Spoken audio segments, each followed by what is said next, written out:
ഒരു problem solve ചെയ്യുമ്പോഴത്തേനും പുതിയ problems എപ്പോഴും ലൈഫിൽ വന്നുകൊണ്ടിരിക്കും അല്ലേ. അപ്പോൾ അങ്ങനെ കണ്ടൊരു പുതിയൊരു പ്രോബ്ലമാണ് മിസ് അൾട്ടിമേറ്റ് ബയോളജി റിവിഷൻ ക്ലാസ്സിൽ ജോയിൻ ചെയ്യുവാണെങ്കിൽ ഇൻസ്റ്റിറ്റ്യൂട്ടിലെ ടൈം ടേബിളുമായിട്ട് എങ്ങനെയാണ് മാനേജ് ചെയ്ത് പോകേണ്ടതെന്നുള്ളത്. അപ്പോൾ ഞാൻ നോക്കിയപ്പോൾ ഒന്നിൽ കൂടുതൽ കുട്ടികളുടെ ഒരു ഡൗട്ടാണത്. ഓക്കെ, നിങ്ങൾ നീറ്റ് എക്സാമിന് പ്രിപ്പയർ ചെയ്യുന്ന സമയത്ത് അല്ലെങ്കിൽ പ്രിപ്പയർ ചെയ്യുമ്പോൾ നിങ്ങൾ ഏതൊരു നീറ്റ് ഫാക്കൽറ്റീസിൻ്റെ അടുത്ത് പോയി ചെന്നിട്ട് ചോദിക്കുകയാണ്, സർ അല്ലെങ്കിൽ മാഡം എനിക്ക് എങ്ങനെയാണ് നീറ്റ് ബയോളജിക്ക് പ്രിപ്പയർ ചെയ്യേണ്ടത്, ഞാൻ ഇവിടെ നിന്നാണ് സ്റ്റാർട്ട് ചെയ്യേണ്ടത്, ഞാൻ എന്താണ് പഠിക്കേണ്ടത്?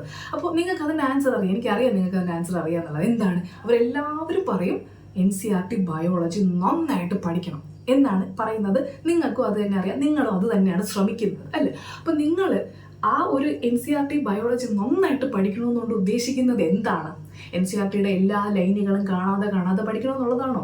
അങ്ങനെയല്ല. കാരണം ഈ ഇടയ്ക്ക് ഒരു കുട്ടിയായിട്ടുള്ളൊരു കോൺവെർസേഷനിൽ എനിക്ക് അങ്ങനെ ഒരു സംഭവം കേൾക്കാനായിട്ട് ഞാൻ ഇടയായി. കാരണം ആ കുട്ടിയുടെ ചിന്ത അങ്ങനെയായിരുന്നു, NCERTയുടെ എല്ലാ ലൈനുകളും ഇരുന്ന് ഇങ്ങനെ കാണാതെ പഠിക്കണം. അപ്പം ഞാൻ ചുമ്മാ ഒരു എക്സാമ്പിൾ പറയാം. മോളിക്കുലാർ ബേസിസിന് 12 മണിക്കൂറോളം സ്പെൻഡ് ചെയ്യുന്ന ഒരു കുട്ടി, കുട്ടിയുടെ സ്റ്റോറി എൻ്റെ അടുത്ത് പറയുമായിരുന്നു. അപ്പം ഞാൻ ഓർത്ത് നോക്കി, എല്ലാ ലൈനുകളും ഇങ്ങനെ ഇരുന്ന് പഠിക്കുമ്പോഴത്തേനും അതിൽ നിന്ന് എന്തെങ്കിലും യൂസ് ഉണ്ടാകുന്നുണ്ടോ? നിങ്ങൾ എല്ലാ ലൈനും ഇരുന്ന് പഠിക്കുമ്പോഴത്തേനും നിങ്ങൾക്ക് യൂസ് ഉണ്ടാകുന്നുണ്ടോ? എനിക്ക് ചോദിക്കാനുള്ള ഒരു ക്വസ്റ്റ്യൻ തന്നെയായിരുന്നു. ഓക്കെ, അപ്പോൾ ശരിക്കും എന്താണ് ഉദ്ദേശിക്കുന്നത്? NCERT ബയോളജി എല്ലാം അകവും പുറവും അറിഞ്ഞു പഠിക്കണമെന്ന് പറയുമ്പോൾ അവരുദ്ദേശിക്കുന്നത് ഇത്രയേ ഉള്ളൂ. NCERTയിൽ നിങ്ങളൊരു പാരഗ്രാഫ് പഠിക്കുവാണെങ്കിൽ ആ പാരഗ്രാഫിൽ എന്താണ് ഉദ്ദേശിക്കുന്നത്, എന്തെങ്കിലും കൺസെപ്റ്റ് ഉണ്ടോ, അതിൽ നിന്ന് എന്തെങ്കിലും ഒരു ക്വസ്റ്റ്യൻ ചോദിക്കാൻ ചാൻസ് ഉണ്ടോ, അല്ലെങ്കിൽ ഏതെങ്കിലും ക്വസ്റ്റ്യൻസ് പ്രീവിയസ് ഇയേഴ്സിൽ ചോദിച്ചിട്ടുണ്ടോ, അതെന്താണ്, എങ്ങനെയാണ് ചോദിച്ചത്, ഇതാണ് നമ്മൾ അറിഞ്ഞ് പഠിക്കേണ്ടത്. ഓക്കെ, അല്ലാതെ കാണാതെ പഠിക്കാനാണെങ്കിൽ NCERTയിലുണ്ട്, എക്സാമ്പിൾസുകളുണ്ട് കാണാതെ പഠിക്കാനായിട്ട്. അതല്ലാതെ നിങ്ങൾ അതിനകത്തുള്ള എല്ലാ ലൈനുകളും കാണാതെ പഠിക്കാൻ ആരും നിങ്ങളടുത്ത് പറയുന്നില്ല. അപ്പം നിങ്ങൾ എങ്ങനെയാണ് ഈ നിങ്ങളുടെ ടൈം ടേബിൾ UPR കോഴ്സുമായിട്ട് കോപ്പപ്പ് ചെയ്യേണ്ടത്? അപ്പോൾ അതെങ്ങനെയാണെന്ന് ചോദിച്ചു കഴിഞ്ഞാൽ, നിങ്ങൾ ഒരു ദിവസം ബയോളജിക്ക് എത്ര മണിക്കൂർ സ്പെൻഡ് ചെയ്യുന്നുണ്ട്? ഞാനൊരു 3 കാറ്റഗറി ആൾക്കാരെ പറ്റി പറയട്ടെ. 1, ഫിസിക്സും കെമിസ്ട്രിയും ഭയങ്കര പാടാണ്, ബയോളജി കുഴപ്പമില്ല. അത് കാരണം ഫിസിക്സും കെമിസ്ട്രിക്ക് ഒരുപാട് നേരം സ്പെൻഡ് ചെയ്യാൻ, ബയോളജിക്ക് കുറച്ച് നേരം മതി. അങ്ങനെ അതാണ് ഒന്നാമത്തെ കാറ്റഗറി. രണ്ടാമത്തെ കാറ്റഗറി ബയോളജി, ഫിസിക്സ്, കെമിസ്ട്രി ആരുടെ എനിക്ക് പാർഷ്യാലിറ്റി ഇല്ല, എല്ലാവർക്കും ഞാൻ ഈക്വലായിട്ട് ടൈം കൊടുക്കും. അങ്ങനെ പഠിക്കുന്നവരുണ്ട്. മൂന്നാമത്തത് ബയോളജി കുഴപ്പമില്ല, നമുക്ക് പിന്നെയാണെങ്കിൽ റിവൈസ് ചെയ്യാം. ഫിസിക്സും കെമിസ്ട്രിയും തീരെ അറിയത്തില്ല, അപ്പോൾ ഒരു കാര്യം ചെയ്യാം, ഫിസിക്സും കെമിസ്ട്രി ഞാൻ ഇപ്പോൾ ഇരുന്ന് പഠിക്കാം, ബയോളജി എക്സാമിൻ്റെ 1 മാസം അല്ലെങ്കിൽ 2 ആഴ്ച മുമ്പിരുന്ന് റിവൈസ് ചെയ്താൽ മതിയല്ലോ. അങ്ങനെ ചിന്തിക്കുന്നത് നിങ്ങൾ ഈ 3 പേരിൽ ആരെങ്കിലും ഒരു കാറ്റഗറിയിൽ പെടുന്നതായിരിക്കും, എനിക്ക് ഉറപ്പുണ്ട്.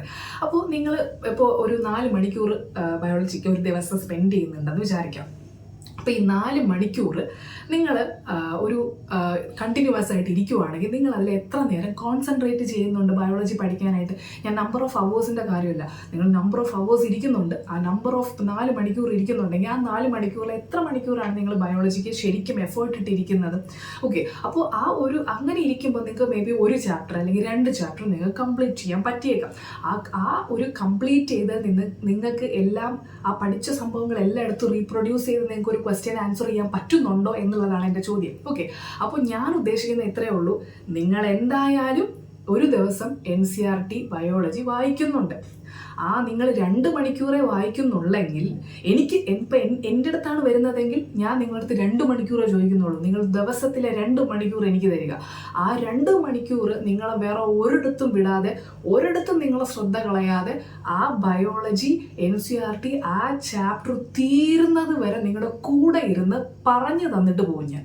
ഓക്കെ, അപ്പോൾ ഞാൻ ബേസിക്കലി ഉദ്ദേശിക്കുന്നത് അതാണ്. നിങ്ങൾ ഈ നീറ്റ് ഫൈനൽ എക്സാമിന് അപ്പിയർ ചെയ്യുമ്പോൾ NCERT ബയോളജിയിൽ നിങ്ങൾ എന്തൊക്കെയാണോ പഠിക്കേണ്ടത് അത് നിങ്ങളുടെ ഫിംഗർ ടിപ്സിലിരിക്കണം. ഞാൻ അത്രേ ഉദ്ദേശിക്കുന്നുള്ളൂ. NCERTയുടെ പുറത്തുള്ള ഒരു കാര്യം ഞാൻ ഉദ്ദേശിക്കുന്നില്ല. NCERTക്കകത്ത് നിങ്ങൾക്ക് എന്തൊക്കെ പഠിക്കാനുണ്ടോ അതെല്ലാം നിങ്ങളുടെ ഫിംഗർ ടിപ്സിലിരിക്കണം. അതിൽ നിന്ന് ഒരു ക്വസ്റ്റ്യൻ വന്നാൽ പോലും നിങ്ങൾ അതിൽ 4 മാർക്കും 1/2 മാർക്കും 1 മാർക്ക് നിങ്ങൾ കളയാൻ പോകുന്നില്ല. ഓക്കെ, അപ്പം അതാണ് ഞാൻ ബേസിക്കലി ഉദ്ദേശിക്കുന്നത്. അപ്പം ഞാൻ നിങ്ങളുടെ അടുത്ത് പറയുന്നത്, നിങ്ങൾക്ക് ഇഷ്ടമുള്ള ടൈം ടേബിൾ ഫോളോ ചെയ്യാം. ഞാൻ ഒരിക്കലും നിർബന്ധം പറയില്ല UPR ടൈം ടേബിൾ ഫോളോ ചെയ്യണം, ഒരിക്കലും ഞാൻ പറയില്ല. നിങ്ങൾക്ക് ഇൻസ്റ്റിറ്റ്യൂട്ടിലെ ടൈം ടേബിൾസ് ഉണ്ടെങ്കിൽ, നിങ്ങൾക്ക് സ്വന്തമായിട്ടൊരു ടൈം ടേബിൾ ഉണ്ടെങ്കിൽ അത് നിങ്ങൾക്ക് ഫോളോ ചെയ്യാം. അപ്പോൾ ഇൻസ്റ്റിറ്റ്യൂട്ടിൽ സപ്പോസ് ഈ വീക്ക് ഈ എക്സാംസ് ആണ്, ഓക്കെ, ബയോടെക്നോളജിയുടെ എക്സാം ഉണ്ട്, അല്ലെങ്കിൽ എക്കോസിസ്റ്റത്തിൻ്റെ എക്സാം ഉണ്ട്, എന്തോ എക്സാം ആയിക്കോട്ടെ. അപ്പം നിങ്ങൾക്ക് അതാണ് പഠിക്കേണ്ടത്. അത് നിങ്ങൾക്ക് ഈ 2 മണിക്കൂർ അല്ലെങ്കിൽ 1.5 മണിക്കൂർ അല്ലെങ്കിൽ 1 മണിക്കൂർ നിങ്ങൾക്ക് ഹൈലി കോൺസെൻട്രേറ്റഡ് ആയിട്ടിരുന്ന് ആ ബയോളജി ആ ചാപ്റ്റർ കഴിഞ്ഞു. ഓക്കെ, ആ ഒരു നമ്മുടെ ബയോളജി തന്നെ അന്നത്തെ ദിവസത്തിൻ്റെ അല്ലെങ്കിൽ ആ എക്സാമിൻ്റെ പ്രിപ്പറേഷൻ കഴിഞ്ഞു. അത് നിങ്ങൾക്ക് മനസ്സിലാവണമെന്നുണ്ടെങ്കിൽ അതെങ്ങനെയാണ് പഠിക്കേണ്ടതെന്ന് മനസ്സിലാവണം. ഓക്കെ, ബയോളജി ഇങ്ങനെയാണ് പഠിക്കേണ്ടത്. മിസ് ഇപ്പം ഇങ്ങനെ പറഞ്ഞു കാണാതെ പഠിക്കാൻ പാടില്ല. അപ്പോൾ എങ്ങനെയാണ് പഠിക്കേണ്ടത്? യെസ്, അതിന് നിങ്ങൾ എങ്ങനെയാണ് പഠിക്കേണ്ടതെന്ന് മനസ്സിലാക്കിയെടുക്കണം. അതിന് നിങ്ങൾ ഇപ്പോൾ ചെയ്യേണ്ടത് ഇത്രയേ ഉള്ളൂ. Your quarantine teacher app download ചെയ്യുക. അതിനകത്ത് അൾട്ടിമേറ്റ് ബയോളജി റിവിഷൻ ക്ലാസ് കാണാം. അതിനകത്ത് നമുക്ക് ചാപ്റ്റർ ലിസ്റ്റുകളുണ്ട്. അതിൽ അനിമൽ കിങ്ഡം, ബയോളജി ക്ലാസിഫിക്കേഷൻ, ഈ ക്ലാസ്സസ് തന്നെ എല്ലാവർക്കും കാണാൻ പറ്റും. ഓക്കെ, അപ്പോൾ നിങ്ങളൊന്ന് കണ്ടു നോക്കുമ്പോൾ നിങ്ങൾക്ക് മനസ്സിലാകണം ഇതിങ്ങനെയാണ് പഠിക്കേണ്ടത്. ഓക്കെ, NCERT ബയോളജി ഇങ്ങനെയാണ് പഠിക്കേണ്ടതെന്നുള്ളത് നിങ്ങൾക്കൊരു ഐഡിയ കിട്ടും. ആ മെത്തേഡിൽ നിങ്ങൾ ഫോളോ ചെയ്യുക. ഓക്കെ, അത് ഇപ്പോൾ നിങ്ങളൊരു ടൈം ടേബിൾ ഫോളോ ചെയ്യുന്നുണ്ടെങ്കിൽ അങ്ങനെ അതിൻ്റെ കൂട്ടത്തിൽ ഫോളോ ചെയ്യുക. UPR ടൈം ടേബിൾ നിങ്ങൾക്ക് വേണമെന്നുണ്ടെങ്കിൽ ടെലഗ്രാമിനകത്ത് UPR ടൈം ടേബിൾ കൊടുത്തിട്ടുണ്ട്. നിങ്ങൾക്ക് അതിനനുസരിച്ച് അതേ ചാപ്റ്റേഴ്സ് നിങ്ങൾക്ക് പഠിച്ചു പോകാം. ഓക്കെ, അപ്പോൾ അതിന് UPR കോഴ്സിൽ ജോയിൻ ചെയ്യണമെന്നില്ല. നിങ്ങൾക്ക് ആ ടൈം ടേബിളിനനുസരിച്ച് തന്നെ നിങ്ങൾക്ക് പഠിച്ചു പോകാം. ഞാൻ ടൈം ടേബിൾ കൊടുത്തിരിക്കുന്നത് ഒരുപാട് കുട്ടികൾക്ക് ടൈം ടേബിൾ ആവശ്യമുള്ളവരുണ്ട്. ഒരു ടൈം ടേബിൾ ഉണ്ടെങ്കിൽ ഫോളോ ചെയ്യാം എന്നുള്ള അങ്ങനെ ഒരു താല്പര്യമുള്ള കുട്ടികളുണ്ട്. അപ്പോൾ അവർക്ക് എല്ലാവർക്കും യൂസ് ആവുന്നുള്ള രീതിയിലാണ് അത് ടെലഗ്രാമിൽ എല്ലാവർക്കുമായിട്ട് പോസ്റ്റ് ചെയ്തിട്ടുള്ളത്. ഓക്കെ, അപ്പോൾ നിങ്ങൾക്ക് അത് ഫോളോ ചെയ്യാം. ഓക്കെ, അപ്പം നിങ്ങൾക്ക് മനസ്സിലാകും ഇങ്ങനെയാണ് പഠിക്കേണ്ടത്. ഇങ്ങനെ പഠിച്ചാൽ മാത്രമേ എനിക്ക് മാർക്ക് കിട്ടത്തുള്ളൂ. അല്ലാതെ NCERTയിലുള്ള എല്ലാ സെൻറ്റൻസുകളും കാണാതെ ഇരുന്ന് പറഞ്ഞിട്ട് ഒരു കാര്യമില്ല എന്ന് നിങ്ങൾക്ക് മനസ്സിലാകും. ആൻഡ് വൺസ് നിങ്ങൾ അങ്ങനെ പഠിച്ചു തുടങ്ങുമ്പോൾ മാത്രമേ നിങ്ങൾക്ക് മാർക്കിൽ ഒരു ചേഞ്ച് ഉണ്ടാകാൻ പറ്റത്തുള്ളൂ. അപ്പോൾ റീസെൻ്റ് ആയിട്ട് എനിക്കത് വോയിസ് കേൾപ്പിക്കാൻ പറ്റുമെന്ന് എനിക്കറിയില്ല. ഓക്കെ, അങ്ങനെ ഒരു സംഭവം എനിക്ക് പറ്റുമെന്ന് ഞാൻ കേൾപ്പിക്കാം. അപ്പോൾ ഒരു കുട്ടി പറഞ്ഞതാണ് ആ കുട്ടിക്ക് കഴിഞ്ഞ എക്സാം വരെ അതിന് ആ കുട്ടിക്ക് 260 മാർക്സ് ആയിരുന്നു ഉണ്ടായിരുന്നത്. അപ്പോൾ ആ കുട്ടിക്ക് ഇപ്പോൾ കഴിഞ്ഞ എക്സാമിന് 320 മാർക്കാണ്. 320 മാർക്കാണെന്ന് തോന്നുന്നു, എനിക്ക് ഓർമ്മയില്ല, ആ റേഞ്ചാണ്, 320 മാർക്കാണ്. അപ്പോൾ അത്രയും ഡ്രാസ്റ്റിക് ചേഞ്ചാണ് നമുക്ക് ഒരു കുട്ടീനെ അത്രയും ബയോളജി NCERTയിൽ കോൺസെൻട്രേറ്റ് ചെയ്യിപ്പിക്കുന്നതിൽ നിന്ന് നമുക്ക് കിട്ടുന്ന റിസൾട്ട്. ഞാൻ നിങ്ങൾ അങ്ങനെ ചെയ്യിപ്പിക്കുന്നുണ്ടെങ്കിൽ അതിൻ്റെ റിസൾട്ട് നിങ്ങൾക്ക് എങ്ങനെ പോയാലും കിട്ടും. അതിൻ്റെ ബെസ്റ്റ് എക്സാമ്പിളാണ് ഞാനിപ്പോൾ ഈ പറഞ്ഞ മാർക്കിൻ്റെ ട്രാൻസിഷൻ. അപ്പോൾ ബേസിക്കലി ഞാൻ ഇത്രേ ഉദ്ദേശമുള്ളൂ, NCERT പഠിച്ചിട്ടേ ഫൈനൽ എക്സാമിന് പോകാവൂ. NCERT പഠിക്കാതെ വേറെ എന്ത് ബയോളജിക്ക് വേണ്ടിയിട്ട് നിങ്ങൾ എന്ത് നോളജ് ശേഖരിച്ചുകൊണ്ട് വന്നാലും അത് നമുക്ക് കിട്ടിയാൽ കിട്ടി, അത് യൂസ് ആകണമെന്നുമില്ല. അതുകൊണ്ട് വെറുതെ റിസ്ക് എടുക്കാതിരിക്കുക. അവസാന സമയമാണിത്.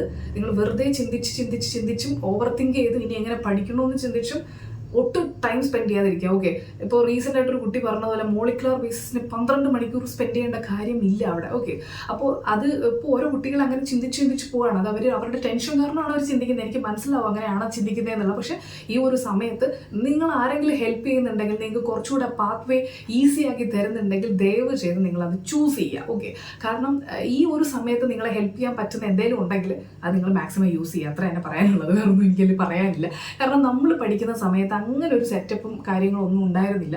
ആൻഡ് നിങ്ങളെപ്പോലെ ഒരു കൺസെപ്റ്റ് ആയിരുന്നു എനിക്കും. അതുകൊണ്ടാണ് ഞാൻ വന്നിട്ട് അങ്ങനെയാണ് പറയുന്നത്. ഞാനും അങ്ങനെ തന്നെയായിരുന്നു ചിന്തിച്ചിട്ടുണ്ടായിരുന്നത്. ബയോളജി NCERT എല്ലാം ഇങ്ങനെ പഠിക്കണം, എല്ലാ സെൻറ്റൻസുകളും കാണാതെ പഠിക്കണം, അങ്ങനെയൊക്കെ ആയിരുന്നു ഞാനും ആദ്യം ചിന്തിച്ചിരുന്നത്. അപ്പം നിങ്ങൾ വെറുതെ അങ്ങനെയുള്ള ചിന്തകളും തെറ്റായിട്ടുള്ള ചിന്തകളും ഒന്നും അത് എടുത്ത് വെക്കാതിരിക്കുക. ഓക്കെ, അപ്പം നിങ്ങൾ ഇത്രയേ ഉള്ളൂ. ഇപ്പം UPR ടൈം ടേബിൾ ഫോളോ ചെയ്യുവാണെങ്കിൽ അത് ഫോളോ ചെയ്യാം. ഇൻസ്റ്റിറ്റ്യൂട്ടിലെ ടൈം ടേബിൾ ആണ് നിങ്ങൾക്ക് ഫോളോ ചെയ്യുന്നുണ്ടെങ്കിൽ ബയോളജി നിങ്ങൾക്ക് UPR ക്ലാസ് കണ്ടുകൊണ്ട് തന്നെ ഫോളോ ചെയ്യാൻ പറ്റും.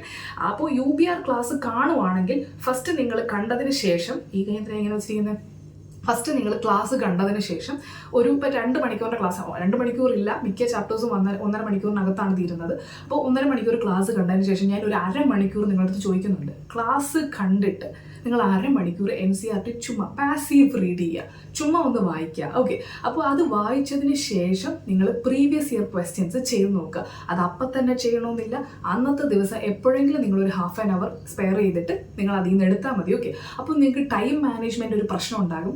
എല്ലാ ദിവസവും രാവിലെ എഴുന്നേൽക്കുന്ന സമയത്ത്, അതായത് നിങ്ങൾ 6 മണിക്കാണ് എഴുന്നേൽക്കുന്നതെങ്കിൽ 6 മണിക്ക് എഴുന്നേൽക്കുന്ന സമയത്ത് എന്താ പറയുക, ഒരു എനർജി ഡ്രിങ്ക് ആയിട്ട് തന്നെ UBR ക്ലാസ് കാണുക. ഓക്കെ, അപ്പോൾ നിങ്ങൾക്ക് അന്നത്തെ ദിവസം ത്രൂ ഔട്ട് നിങ്ങൾക്ക് പഠിക്കാൻ ഒരു വൻ എനർജി ഉണ്ടാകും. ഞാൻ നിങ്ങൾക്ക് വേണമെങ്കിൽ എന്താ പറയുക ചാലഞ്ച് ചെയ്യുകയാണ് ഞാൻ ആ ഒരു സംഭവം എന്ന് പറഞ്ഞാൽ, കാരണം അത്ര എനർജി നിങ്ങൾക്ക് ഉണ്ടാവും. അതൊക്കെയാണ് അതിൻ്റെ ഒരു എന്താ പറയുക ഒരു സ്പെഷ്യൽ സീക്രട്ടാണ് ആ സംഭവങ്ങളൊക്കെ. ഓക്കെ, അപ്പോൾ അതുണ്ടാകും. അപ്പോൾ അത് കഴിഞ്ഞതിന് ശേഷം നിങ്ങൾ ആ ഒരു ക്ലാസ് കഴിഞ്ഞതിന് ശേഷം നിങ്ങൾ ഹാഫ് ആൻ അവർ NCERT ഒന്ന് ചുമ്മാ മറിച്ചു നോക്കുക, പഠിച്ച ഏരിയാസ് തന്നെ ഒന്ന് മറിച്ചു നോക്കുക.